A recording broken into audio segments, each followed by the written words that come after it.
So we begin with John Carpenter's directorial feature debut, which is Dark Star, a science fiction comedy, allegedly, from 1974. So, Dark Star. There's this small crew of kind of bums, hippies, kind of last of the hippies coming out of the 1960s and the early 70s, who are aboard a small spaceship 16 or 18 parsecs from Earth. 3 years pre-Star Wars, filmmakers knew what a parsec was. George, you were not paying any attention, were you? And their job is to explode rogue planets that will at some point spiral into the sun, because this was an important thing to do. To be honest, I'm not quite sure what the point of their job is, other than it gives them an excuse to have a talking bomb. And yeah, kind of misfit crew, one of whom isn't even supposed to be there. And yeah, I'm not sure what to say about Dark Star. It's a film where people try to be funny and aren't, try to be weird and are, and there's a beach ball with feet that takes up far too much screen time. It's a rather inauspicious feature debut. It certainly betrays its low-budget origins very well. The special effects aren't. It's a pretty ugly film, and that's not necessarily a problem for a filmmaker starting out. Unfortunately, to me, it doesn't display any inventiveness or any wit. And as we'll come back to in a couple of these films, John Carpenter can't really do comedy.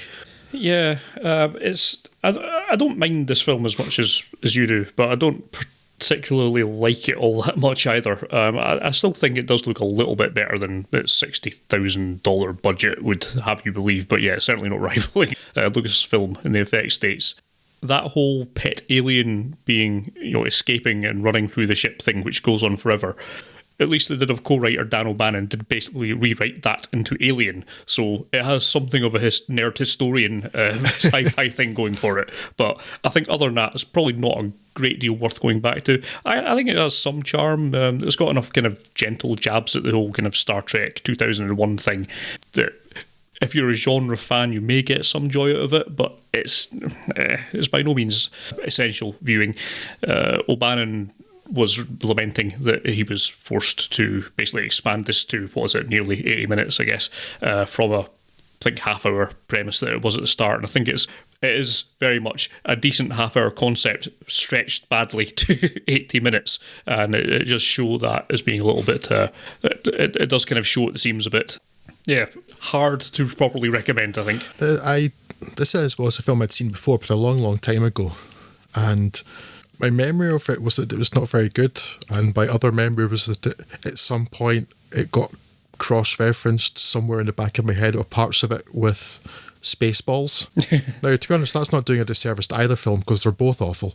But yeah, I mean, you're right in that it's, for fans of the genre, you can certainly appreciate some of what they're going for. I mean, you can understand the things they're trying to lampoon. Yeah. But I just don't think it did it very well. Yeah, it's certainly not funny. Not in the slightest. There's only like one or two scenes that even got a chuckle from me. But as a comedy, if you're viewing it through that lens, it's a bit of a failure. It's a little sci-fi curate's egg for those that are interested in the genre, and it's probably worth recommending just for that basis alone, if you can find it without having to pay anything for it. But it would be hard to recommend anyone actually go out and purchase it on DVD or Blu-ray or whatever the kids are using these days.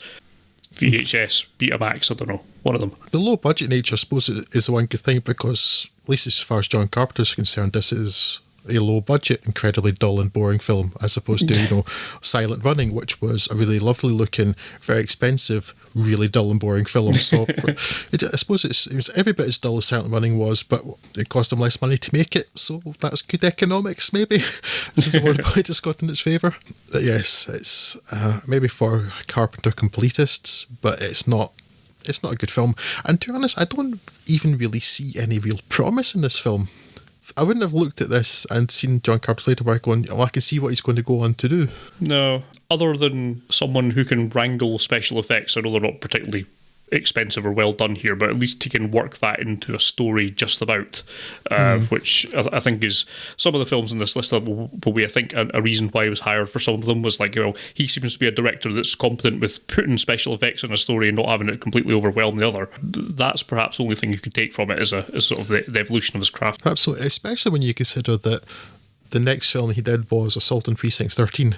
It's like there's no shared history or shared Yes, it's a jump. ability between the two. It's a heck of a jump in every way. And it's like, to the point where it's like Assault on Precinct 13, as we discussed in our previous episode, an excellent film and genuinely well crafted. And what happened in those 2 years between those films? Yeah. But then, and only another 2 years after that,